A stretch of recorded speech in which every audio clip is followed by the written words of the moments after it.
Imagine you're at midlife, your kids have finished college, and you decide to start over, leaving behind an awesome home in one of Washington, D.C.'s best neighborhoods to pack up the family Range Rover and drive all the way to South America. Yeah, I'm not a stuffed person, so I'm perfectly happy with a small backpack and wandering around and making friends. But Now add this to the mix. Not only is their starting over home going to be buried in a desolate part of Brazil, but it's also going to have no plumbing and no electricity.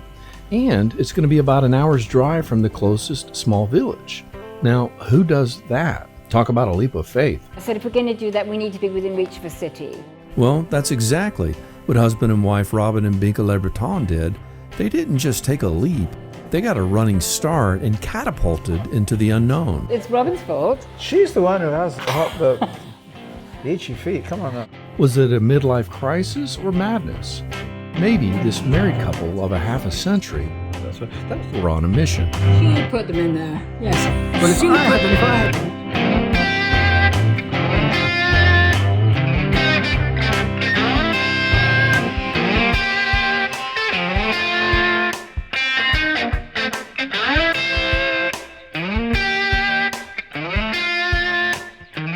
out off the time. In fact, we planted the tree before we even built the courtyard. That was so much of The couple began building their research and conservation center, Iracambi, in Brazil, 30 years ago. They literally created a county to provide a needed legal framework to save thousands of acres, trees, commission a state park, bring back wildlife, create jobs, teach students about the environment, and create a women's empowerment initiative, and so much more. But their story didn't start in Brazil. In fact, it travels the world. Their last stop before moving to Brazil, Washington, D.C., where they left a home that sells for more than $1 million, drove across continents, winding their way to this home. They didn't arrive with a mission beyond buying a farm and weren't clear what their next move was. One thing that is clear, Couple poachers over here. Yeah, I think they look pretty dangerous to me. being quick to laugh has often smoothed out the rough spots, even where they were presidential. Here's the red Alfa Romeo that was in Nairobi. This is our house in Nairobi.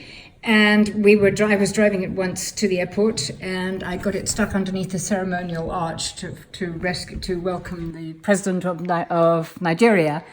And the only thing to do was a couple of big black policemen picked it up and put it in the parking lot. And I left it there and went home, and the police said, "What's the number of the car?" And I said, ABC 123. And then when Robin came back, he said, "Where's the car?" And I said, "It's in the parking lot." So he went there and he said to the police, "There's my car. It was the only red car in red Alfa Romeo in Kenya. That's my car." And the policeman said, "What's the number?" And he said, XYZ 789. And the policeman said, "No, your wife said it's ABC 123. You can't have it." And then how did he win him over? And then he won him over because the policeman said, "Well, you have to talk to the chief of police." And Robin asked his name, found that his name was from a tribal area, and Robin spoke the language. So the chief of police was having his bath, and Robin spoke to him in his own language and said, "You know what women are like." And so he got the car released. One of my favorite parts of telling somebody's story, especially when you meet them out of the blue, is how they change you. It seems like there's an often almost narcissistic sense of how you're advanced or enlightened. Car driving to India, right? But it seems to usually end up being the other way around. It's hard to put into words.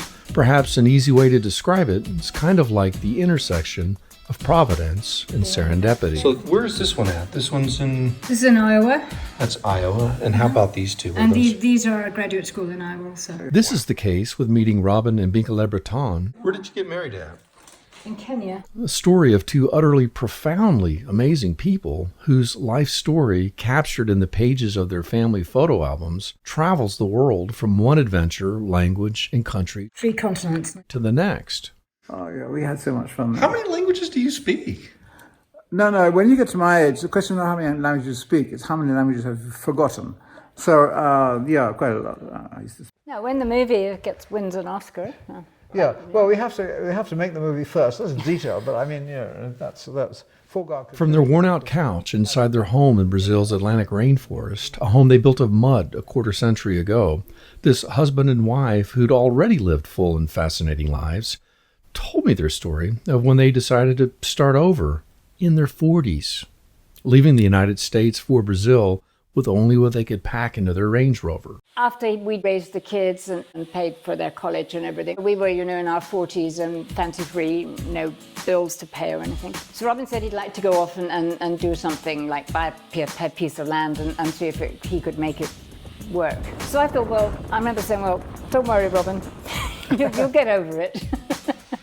But it was like a kind of malaria dream, it came back. And so I thought, that's what Robin wants to do, I think I thought it would be another 3-year job or another 4-year job somewhere. In taking their leap of faith into their new life, Robin had to quit his job as a World Bank economist. World Bank took you all over the place. Yeah, that was great. Well, we lived in 5 different continents and met all kinds of really, really interesting people. Let that soak in for a moment. They walked away from job security, success, comfort, a nice paycheck, poof, gone. And Binka, a concert-trained pianist, said the time was pitch perfect to change hats and start building their new mud home from the ground up. This is Limeira, the great city's center of the world. They picked a spot about an hour's drive from the small village of Rosario de la America. In Brazilian terms, because it's a huge country, we're about 5 hours from Rio, so that's like pretty close. So the idea was we'd have an apartment in Rio where we could go and be in the city, and then we'd have this country place and we'd see what we could make of it. It started just as a piece of land, and actually Robin was smart enough not to come in and say, here we are guys, we've come to change everything. And at the time, it was very, very primitive here. The people who lived in this rural area did not know that we were foreigners because we spoke Portuguese. The idea of a foreigner, they didn't know. So there was no gringo nonsense. Not only did they leave behind their super sweet Georgetown, D.C. pad, this is it, which was just a few blocks from JFK and Jacqueline Kennedy's former digs, but they also left behind a nice country home in Fairfax County, Virginia. This is all Virginia here? This is all Virginia, yeah. So why'd they leave? They weren't fugitives on the lam, or former MI5 British Secret Service, or WITSEC, or crazy, maybe a little crazy. There were some bumps in the road. What happened? I was driving it and I hit a pothole and I overcorrected. Now, Binka told me when you all drove up, Yeah. that sounds kind of nuts. Why? It's all downhill, isn't it? From Washington, D.C. When they arrived, their mission was simple: follow Robin's lifelong dream of being a farmer. Those are my parents. It was a dream Robin's military officer father, many years before, had warned his son was closer to a bad dream than a good idea. I grew up on a farm in Africa. My father said to me, son, don't ever be a farmer. Farmers really for stupid people. I said, yeah, Dad, of course. I quite understand. So I had to wait till he died, and I paid off my mortgage, educated my children, all that kind of thing. But long before that, I was saying about buying a farm, and the kids were all full around laughing. Oh, there's Dad and his farm buying thing again. For goodness sake. Anyway, finally I said, I have enough of this, I'm going to do it. So we did. And just like that, brass tacks, time to pony up. Now, I've never bought a farm, but in the few pieces of property I've bought in the U.S., no matter how excited I get about it, and let's just say I wrote 7 earnest money checks in my first few months of home searching, but then I got married. And the spousal veto can be a wonderful way to keep from going off a cliff, especially one in the middle of Brazil. I happened to come through this part of the world, Minas Gerais. And I said to Binka, it's a nice part of the world, don't you think? She said yes. So later on, when I was talking again about this buying a place somewhere, I said, wow, Minas Gerais. And she said, oh, yeah, that'll be okay. Well, that was it. Well, that was how we came to be here, more or less. Pretty easy. That was an easy conversation. With buying a home, there's a little doing involved, and with a farm, I imagine a hell of a lot of doing involved. There's one who's the leader, and she is the one who shows the other where they're holding the fences. Paperwork, loans, finding trustworthy people. But imagine figuring all that out in the middle of the Atlantic rainforest in Portuguese, a world away. I went to a real estate agent in Muriai and I said, do you have a farm to sell by any chance? And the guy said, oh yes, I got just the farm for you. Oh really? Never seen me before. Anyway, he took me, and it was actually Iracambi. And I said, well, this is all very well, but I can't just go buy the first farm I've ever seen. So you have to show me some more. The family rallied behind Robin's dream. It's 500 hectares. By Brazilian standards, it's not. It's very big. It's big in this area, but by Brazilian standards, peanuts. The family was divided equally. So some of them, half of it wanted one, and half of them wanted the other. So we thought, well, now one of the farm was quite productive, and the other one was not really. So we scratched our head for a long time, and then my son said, it's silly, really. There's one of these farms is the prettiest by far, and why would you want to buy something that isn't the prettiest? Well, that settled the issue. I mean, there it was. Now, back to the U.S. to pack what they could, ship what wouldn't fit in their stuff to the Gills Range Rover for a 5,000-mile drive, and then sell the rest. Then hit the road for new horizons beyond their lives in the U.S. capital region, driving across land thousands of miles through Mexico, Central America, South America, towards their new farm in Brazil. I still have the car we came in. It's not here at the moment. It's in the workshop, but I still have the same car we drove in. We drove here in. It's quite big. She's quite adventurous. Yeah, well, she's got to be a bit crazy, otherwise she wouldn't have married me in the first place. Well, that's pretty obvious. Like any journey or plan or even movie script, life and change happen. Whether by want, need, serendipity, or even providence, just because you started out headed in one direction doesn't mean you won't change course. I came here to farm and have a farm. That's what I was going to do. I mean, you grow things and you work all day long and all night long, and at the end of the day, you've got $2, and that was what my idea was. Because I knew something about farming. I mean, I've been brought up on a farm. I used to be a concert pianist, but I couldn't be a pianist anymore because I didn't have any audience. So I was trying to figure out what I was going to do while Robin was, doing his farm in the Rainforest Dream. One of my friends said to me, well, if you can't be a pianist, why don't you write books? Because any idiot can write. So any idiot started to write, and I wasn't quite sure what to write about. Somebody said to me, why don't you write about what you love and what you know? And I looked out of the window and I saw the rainforest, and I thought, well, how about that? I'll write about the rainforest. So I went up to the Amazon rainforest with our daughter and did a research for my first book. And then I started to travel and talk about rainforests, and I met somebody in England who said to me, you guys got a rainforest? So what you doing to save it? So I went back and said, hey, Robin, what are we doing to save the rainforest? And then we thought about it, and we thought, well, why don't we start looking into how to manage the forest and how to restore the forest, and what are the factors that lead to its degradation?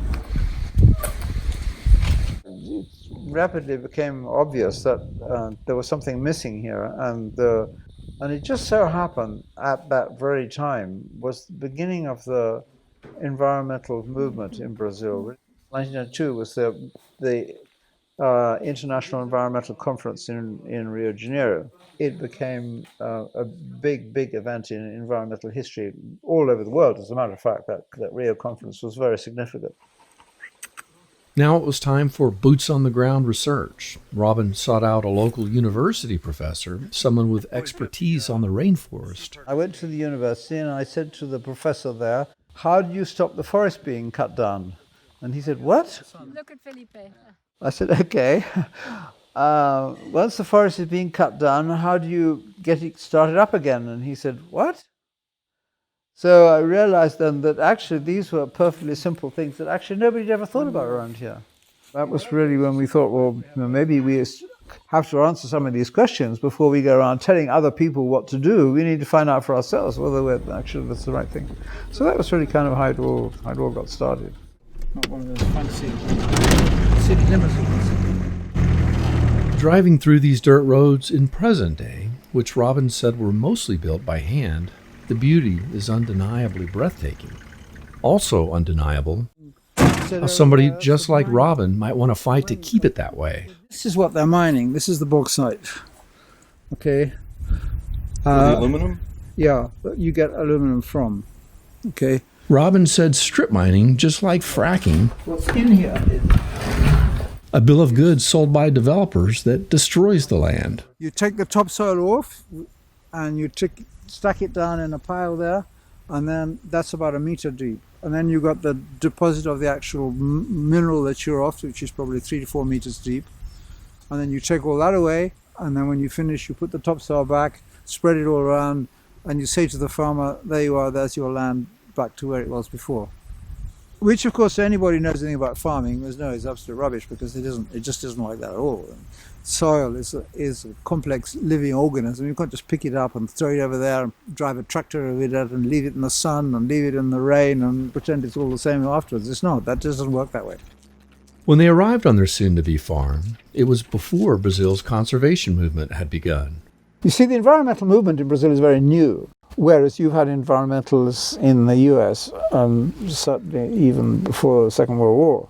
In Brazil, I can actually pretty well remember when it started, because there was a series of articles in leading magazines about burning of the forest, and at the same time an English journalist made a film about it. The former world bankers said Brazilian rainforests were routinely burned to the ground to create pastures for cattle. So Bolsonaro has only been in office for 8 months now. The same phenomenon, he said, as recent fires in the Amazon, the ones where the world watched aghast with a sort of "how dare they" posture. So the sovereignty issue. I mean, who does the Amazon belong to? It belongs to Brazil. Why are other people going on about? I mean, what's it got to do with them anyway? It's our land. It's our country. Well, but What the hell are they? Why are the French people getting all excited about the president of France getting all excited about what we're doing? We don't get excited about what he does in his country. I admit I was more in that camp than not. The mindset of why in the hell are they burning their forest down, the world's lungs, killing millions of animals in the process, for cattle and coffee? And you also have to remember that the Amazon forest is half of Brazil. It's half the country. It's not just a little corner over there. It's half the country. So you have to be a brave man to say to somebody, oh, well, you mustn't develop half your country. You should just leave it. If you think about it. And that's really the argument. The native Kenyan spoke eloquently to the need for both conservation and development, thoughtful development that helps Brazil's economy and people without destroying the land. The base of the coffee tree here, you see the soil is quite substantially higher than it is here. Why? Because all the soil around the edges of that has been washed away, leaving just the soil around the tree. So that means that all the fertility of the land and everything has all gone down the hill into the river. And there's nothing to stop it. Now in other parts, I will show you later on another place, but where they, or even if you look at that coffee field over there on the other side, then you see there's a white thing that looks like something white in the middle of it. Yes. Below that, the rows of coffee, which is the dark green, and between them are rows of light green. Robin challenged me to see further, an intellectual prodding of sorts that I grew to understand as quintessentially Robin. The long-term provision is that indeed, probably the Amazon forest will in time turn into grasslands. And in that case, that means there won't be any rain generated for us here. So quite what will happen then to the southeast of Brazil, I really don't know. So that's really what the issue is, what the long-term future for the rest of the country will be if all the forest is burnt down. But on the other hand, we do need the development there's a lot more things we can do in our country that would help people to have better living standards. And is the government justified in not doing that, in holding back, say, oh, we're not going to do that, we're not going to sell off these resources in order to provide you with the health services and education services you need, because we need to keep them for future generations. What kind of an argument is that? It's a hard one for a politician to make that argument. It's probably true in the long term. Unfortunately, the impact is not just for Brazil. Obviously, this involves the ecology and the environment of the entire Earth. I mean, I watch the world burning sort of thing. At work we started getting the video, and I'm like, wow, it's shocking. Yeah. I mean, what do you think about all this, the fires and the burning, and you probably know some of the inside baseball, I guess. You have to be very careful talking about that in Brazil, because there is quite a widespread belief that the campaign against burning is all part of an imperialist plot, mainly run, of course, by Americans, to keep Brazil poor. If you think about it, the Americans, people burnt all that forest off years ago and grew filthy rich in the process. And then when we try and do the same thing, they come along and say, wag their fingers at us and say, hey, no, you mustn't do that. It was particularly at this moment that I realized Robin, just like his wife Binka, was going to have pleasant surprises all along the way. And then at the end of this trip, when we were traveling around South America, we went to a party in Mexico. And we had a martini. We had 6 martinis. And at the end of 6 martinis, we found that somehow or other that we were signed up to go to graduate school in the States without actually remembering where it was. And this couple that looked like models straight out of an early fashion magazine took a leap in midlife, changing course in midair, and from the looks of things, still haven't yet hit the ground. After all, isn't that how it usually is with people on a mission? How many of those constitute a single cup of coffee? I wonder. I'd say 100. Honestly, I haven't any idea.